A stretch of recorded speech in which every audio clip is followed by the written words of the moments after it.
আর সপ্তভরি সাজাইয়া বানিতে গেল লক্ষ্মীর কূপে সপ্তভরি সাগরের দিল ধনুজনে পূর্ণ করে ছিল সাতখানি সাগরের জলে সব দিল মনে হাতে হাত দিয়া সাধু করে হায় হায় নয়নে জলে তার বুক ভেসে যায়। গৃহের মধ্যে ব্রহ্মস্ব যাহা কিছু ছিল লক্ষ্মীর মায়ায় সব চুরে করে নিল।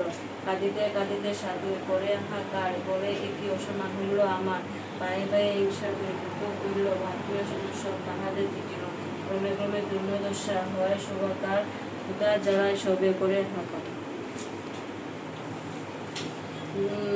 ভিক্ষাজীবী হয়ে সবে ফিরে ধারে ধারে ক্ষুধার কাতর সবে অসুন্দরা চলে ক্ষুধা করে বসি শেষে করহে বন্ধন কি বসে বিধাতা অভাবে করিল এমন অসম্য হইল লক্ষ্মী উপজিল দয়া অবরোধে নগরে সে আনে ঘুরাইয়া অবশ্যে এলো সে গৃহস্থ ভবনে লক্ষ্মী দেখিয়া লক্ষ্মী ব্রত করে আমার ব্রত দেখি পূর্ণ কথা হইল স্মরণ করজুরে মা লক্ষ্মীরে করিল স্তবন।